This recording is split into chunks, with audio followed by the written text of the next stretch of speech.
चैतन्यं शाश्वतं शान्तं व्योमातीतं निरञ्जनं ज्ञानानन्दकलातीतं तस्मै श्रीगुरुवे नमः।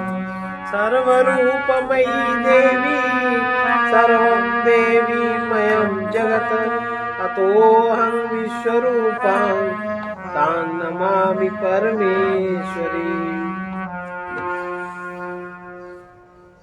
देवी प्रपन्नार्ति हरे प्रसीद प्रसीद माता जगतोऽखिलस्य प्रसीद विश्वेश्वरि पाहि विश्वं त्वमीश्वरी देवी चराचरस्य।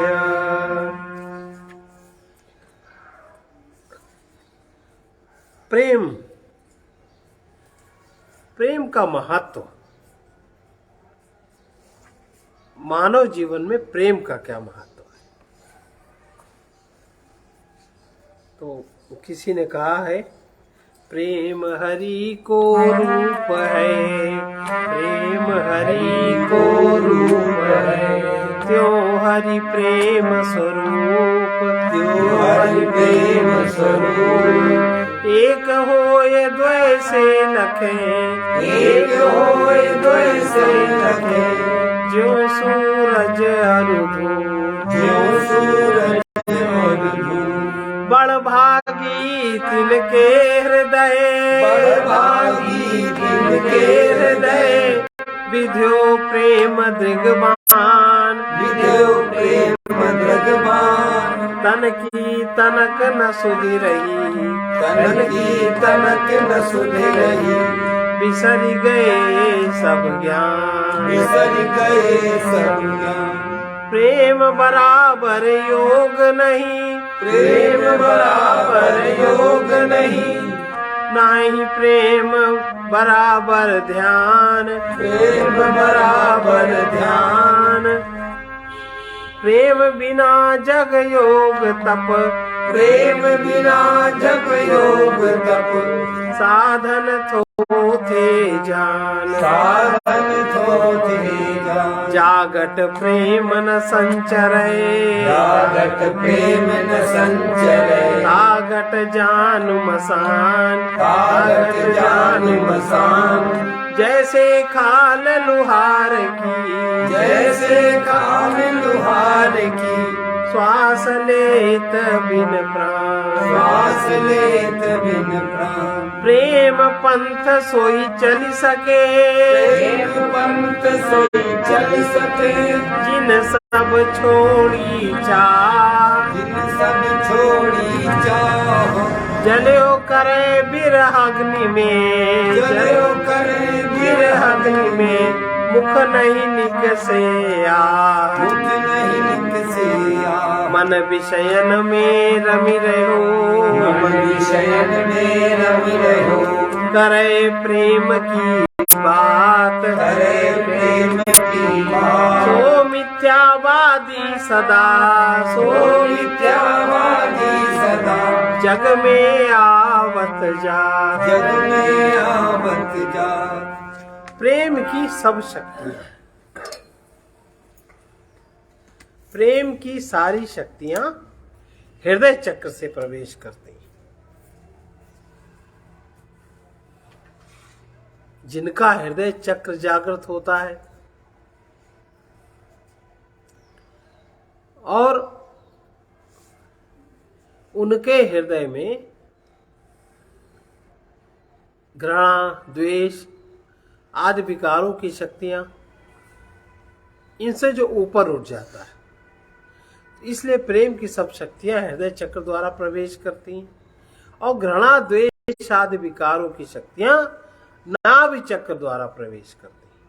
नाभि चक्र का रंग है लाल और हृदय चक्र का रंग है श्वेत। प्रेम के द्वारा ही जीवन में नाम अमृत का बोध होता है।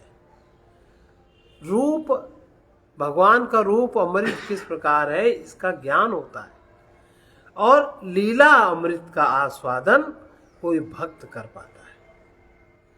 तो तीन भगवान के रूप ज्ञान, जो ये भगवान के नाम का अमृत, इतने सारे भगवान के नाम हैं, पर उनके नाम में अमृत है। उनका नाम लेने से हमारे शरीर में जो अमृत का तत्व, जो अमृत का बिंदु है, वो क्षरण होता है। वो कैसे क्षरण होता है, इसका पता प्रेमी को लगता है, इसलिए उसको नाम लेना आता है।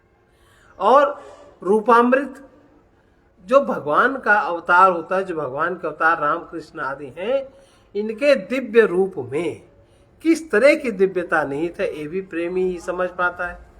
और लीला, उनकी लीला जैसे होती है, उसका आस्वादन प्रेमी हृदय चक्र से करता है। प्रेम जीवन का साध्य है, और एकांत प्रेम होना, एकांत निष्ठा होना, प्रेम में ही निष्ठा होना, यह जीवन का साधन है। अब प्रेम में निष्ठा कितनों की पता नहीं लोगों को।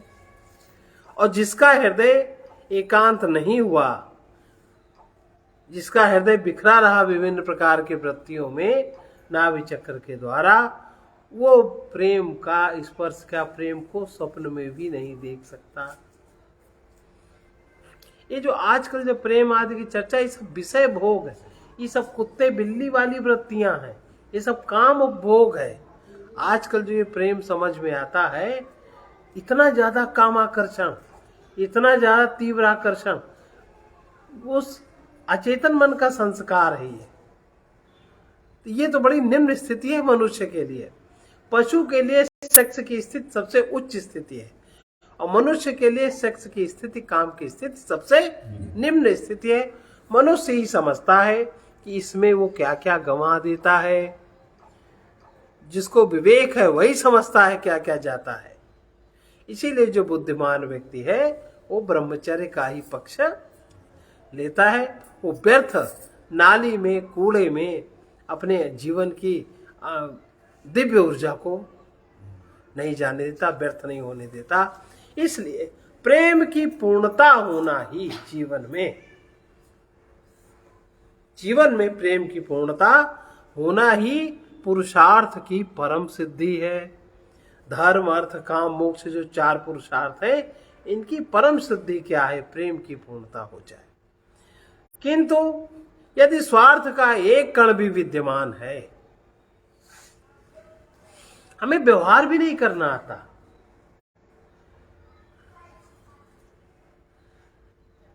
स्वार्थ का अगर हमें किसी से काम भी नहीं लेना आता, ऐसे जो व्यक्ति हमारा काम कर रहा है, वो हमसे कुछ ले नहीं रहा है, सेवा भाव से कर रहा है, तो हम उसको नौकर की तरह, भिखमंगे की तरह डील नहीं कर सकते। हमने किसी से कहा कि भाई आप ही काम कर देंगे, तो जी आप ही कर दीजिए। आप श्रद्धापूर्वक तैयार हो गए, अब जब उस काम के लिए जो हमें आपको जो धन देना है, आप हमसे 4 बार मांगे तब हम आपको दें कि हम पहले दें, और आप संकोच स्वभाव है। अब हमारा स्वार्थ, व्यक्तिगत हम अपना स्वार्थ भी सिद्ध करना चाहते हैं, और किसी के भाव को, किसी के उदार भाव को, किसी के सेवा भाव का दुरुपयोग भी कर रहे हैं। ये सबसे बड़ा अपराध है। और हम आपको धन न दें, और धन कहे जब आप एक बार जाओ, पता लगा के आओ, तब आप हो, तब हम उतना आपको धन, अगर मान लो ज्यादा दे दिया तो आप अगर ठीक है तो आप बचेगा वापस कर देंगे कि ले लेंगे। लेकिन स्वार्थी मन ये समझता है कि आप पैसा खाओ हैं, इसलिए वो अपना जो स्वार्थ मन वाला व्यक्ति है, जो स्वार्थ का इस तरह से स्वार्थ का एक कण भी अगर विद्यमान है, तो वो प्रेम हृदय का एक वेदनात्मक बंधन बन जाता है।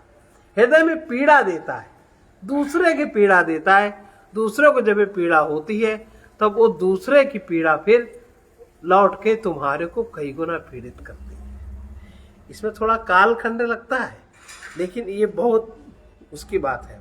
तो प्रेम की पूर्णता पुरुषार्थ की परम सिद्धि है। किंतु यदि अगर स्वार्थ का एक कण भी अगर शेष रह गया, विद्यमान रहा, तो प्रेम हृदय का एक वेदनात्मक बंधन बन जाता है। वेदना, हृदय का दर्द ऐसा होता है कि नहीं होता कि हम तो आप पे खूब विश्वास करते हैं और आप हमें धोखा देते हो, तो कितनी तकलीफ होती है, नहीं होती? आप हम पे विश्वास करो और हम आपको धोखा दें। हम कहें नहीं, तुमने तो चोरी करी, तुमने तो इतने पैसे बचाए, तभी तो तुम हमारे पीछे पीछे लगी थी। मतलब हम उसमें दोष दृष्टि करें। तो ये जो इसमें जो पीड़ा होती है, ये पीड़ा एक तब वही प्रेम हृदय का अगर जरा सा भी स्वार्थ विद्यमान रहा तो हृदय का एक वेदनात्मक बंधन बंधेगा। आज तुम्हें वेदना होगी और कल को वही वेदना फिर हमें भी झेलनी पड़ेगी। इसलिए ऐसा नहीं होना चाहिए। वही प्रेम को पूर्ण नहीं होने देता। जरा सा भी स्वार्थ कण, आपस में भी दो अगर प्रेमी लोग हैं तो जरा सा स्वार्थ कण कैसे प्रेम को तोड़ देता है। और तकलीफ होती कि नहीं होती? बहुत होती। ये तो जो इस स्तर से गुजरता है वही जानता है। हम लोग इस बात को नहीं समझ सकते कि एक चाहता है बिना किसी स्वार्थ के और एक उसमें स्वार्थ देख रहा। खास तौर से जो आजकल जो प्रेम का प्रसंग चल रहा है लड़के लड़कियों में, वो यही चलता है। आजकल का जो व्यवहार चल रहा है वो भी यही चलता है। तो उसमें सबको पीड़ा होती, एक दूसरे को दोष देने लगते हैं। स्वार्थ का जब कोई भी विचार हमारे अंदर नहीं रहता, स्वार्थ के प्रत्येक विचार से रहित हो जाने पर यही प्रेम हमारे हृदय की एक पवित्र शक्ति बन जाता है। अगर स्वार्थ भाव बिल्कुल न रहे तो यही प्रेम हमारे हृदय की पवित्र शक्ति बन जाता है, एक शक्ति पुंज बन जाता है, बहुत बड़ी ताकत बन जाता है। इसलिए कैसे रहना चाहिए, आपस में व्यवहारिक जगत में कैसा जीवन हो, जो जीवन आनंददायी हो, जो हमारे प्रति स्नेह रखते हैं उनके प्रति वैसा स्नेह रखना तो बड़ा सहज काम है ना।